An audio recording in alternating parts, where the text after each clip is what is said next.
పొద్దున్న లేచి ఎవరి ముఖం చూసినామో పెద్ద ప్రమాదం తప్పింది.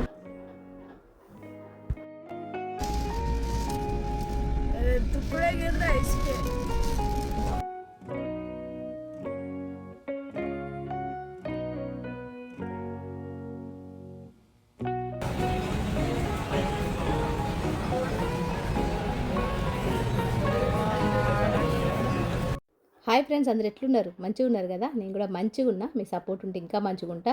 నిజంగా చిన్న కాదు, పెద్ద ప్రమాదం తప్పింది మాకైతే. పొద్దున్న లేసి ఎవరి ముఖం చూసినాం ఏమో కానీ, మేమైతే బయలుదేరిన టైం మంచిగా లేదో మరి ఏమో కానీ, మొత్తానికైతే మాకు ఘోరమైన ఇన్సిడెంట్ జరిగింది. అది జరిగే టైంలో మేమైతే ఇంకా, నేను ఎప్పుడు మెలకుతోనే ఉంటా కాబట్టి అది మంచిగా అయింది. లేకపోతే ఏమయ్యేదో, మా ప్రాణాలు గాలి అయ్యేదో, మరి ఏమయ్యేదో, ఈ వీడియో కూడా వచ్చేదో కాదో అన్నట్టుండే.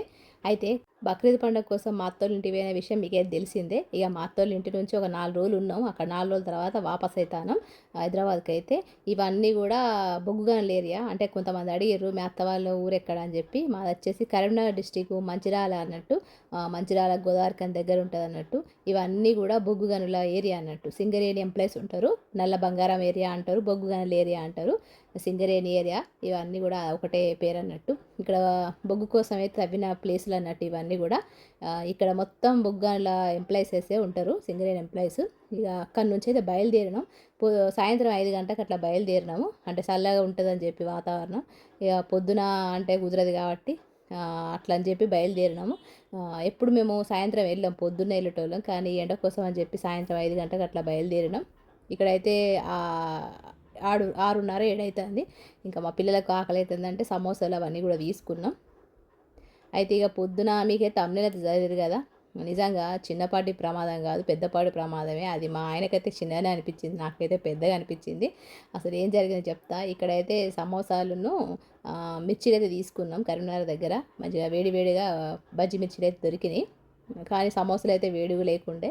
ఇక అట్లనే తినేసినాం. ఇక మా ఇద్దరు పిల్లలు కొద్దిసేపు రెస్ట్ తీసుకున్నారు, పండుకున్నారు, గేమ్ ఆడారు.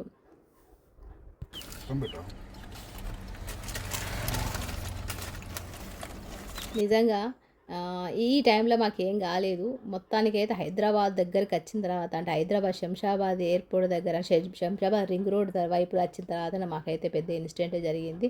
నిజంగా అది ఆలోచించుకుంటే నాకు కళ్ళ ముంగటనే జరిగింది. అది చిన్నపాటి తప్పులా అది వెళ్ళిపోయింది అన్నట్టు. అదేందనేది చెప్తా. ఇక్కడైతే సమోసాలు అయితే మా ఆయన తీసుకున్నాడు. చల్లటి సమోసాలు, ఈ ఎండాకాలంలో చల్లటి సమోసాలు అయితే దొరికినాయి. ఇక వేరే ఇక పర్వాలేదని చెప్పి ఇక బడి తినేసినాం. ఇక్కడైతే నేను మిర్చి బజ్జీ అయితే తద్దు అంటే మా ఆయన అయితే ఇస్తాడు. ఇంకా మేము ఇంట్లోంచి బయలుదేరినప్పటి నుంచి ఇంటికి వచ్చే వరకు కూడా అన్ని శకునాలే జరిగినట్టు. మంచి జరగలేదు, చెడు జరిగింది.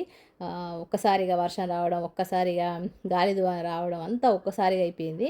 ఇక్కడ 7:30 అయిందో లేదో సిద్దిపేట దగ్గరికి, కరీంనగర్ దాటేసి సిద్దిపేట దగ్గరికి వచ్చినామో లేదో సడన్గా వర్షం అయితే స్టార్ట్ అయింది. ఒక్కసారిగా వర్షము, ఒక్కసారిగా మబ్బులు, మొత్తం వాతావరణం ఒక్కసారిగా నల్లగా అయిపోయింది. ఇక్కడ మీరు చూస్తారు కదా, ఒక రకంగా భయం అయితే వేసింది. అంత భయంకరంగా మబ్బు వచ్చేసింది, వర్షం వచ్చింది, గాలి వచ్చింది. ఇక మీకు ఇక్కడ చూపిస్తాను. ఇక్కడైతే ఇక ఎందుకంటే మేము ఫ్యామిలీతో మనం పోయినప్పుడు అయితే ఖచ్చితంగా కొంచెం భయమే అవుతుంది. ఎవరైనా పెద్ద మనుషులు ఉంటే వేరే విషయం. పిల్లలతో పోతాను కాబట్టి కొంచెం భయం అయితే అయింది. అంటే ఇంట్లోంచి బయలుదేరినప్పటి నుంచి ఏదో ఒకటి జరుగుతూనే ఉన్నది. ఇక్కడ మీకు వాతావరణం చూపిస్తాను కదా, చూస్తారు కదా ఎంత నల్లగా, మబ్బులు అయితే నల్లగా ఉన్నాయి. ఆ వాతావరణం చూస్తేనే భయం వేసింది. ఇంకా సాయంత్రం బయలుదేరద్దని చెప్పి మా ఆయన తిట్టిన. ఇక మొత్తానికి అయితే సిటీ దాకా అయితే ఇట్లనే కొంత దూరం అయితే ఇట్లా వర్షం అయితే ఉండే. ఇక మళ్ళీ దేవుని దయ వల్ల ఏమైందంటే కొంచెం అయితే తగ్గింది అన్నట్టు. ఇక అప్పుడు కొంచెం ప్రాణాలు వేసి వచ్చినాయి.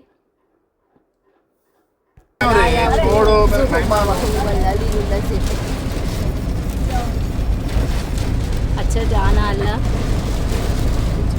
మొత్తానికి అయితే వర్షం తగ్గాలని చెప్పి నేనైతే మొక్కుకున్నా. మొత్తానికి తగ్గింది. హైదరాబాద్కి వచ్చేసినాం. 11 అయింది. ఇక ఆకలి అవుతుందని చెప్పి ఇక అక్కడనే రస్తాల రెస్టారెంట్ ఉంటే ఆ రెస్టారెంట్లో అయితే చికెన్ బిర్యానీ అయితే ఆర్డర్ చేసినాం. ఇక రాత్రి 11-11:30 వరకు ఇక అక్కడనే తినేసి ఇంటికి అయితే బయలుదేరినాం. అయితే మేము మంచిగానే హైదరాబాద్ రావడానికి ముందే ఒక క్రాస్ అయ్యే ప్లేస్లో మాత్రము, అంటే సడన్గా ఒక క్రాస్ రోడ్ ఉండే. సడన్గా మా ఆయన కూడా అక్కడ హారన్ అయితే కొట్టలేదు క్రాస్ చేసేటప్పుడు. అది అతను కూడా వచ్చేటప్పుడు, ఒక లారీ వచ్చేటప్పుడు ఆయన కూడా క్రాస్ చేసేటప్పుడు హారన్ కొట్టలేదు.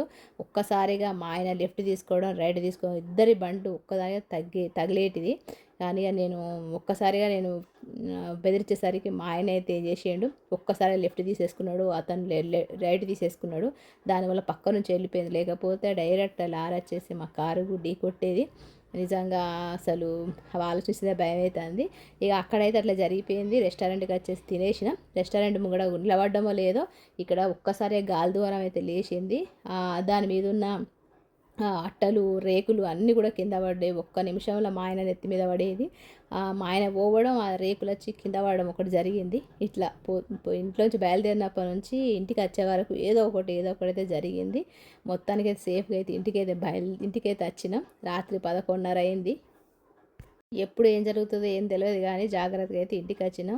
ఇక ఇంటికి వచ్చిన తర్వాత బెడ్లు అయితే ఉండే, అంటే మేము ఊరికి పోవడానికి ముందు బెడ్ అయితే ఆర్డర్ చేసినాం. అవి వచ్చినాయి. రేపటి వీడియోలో ఆ బెడ్ ఏంది, అసలు దానికి ఎంత రేటు, ఎందుకు తీసుకున్నా అనేది కూడా అన్నీ కూడా రేపటి వీడియో షేర్ చేసుకుంటా. ఇక మరి నచ్చితే లైక్ ఇవ్వండి. మరి అంతవరకు ఉంటాం. మరి నమస్తే, సెలవు.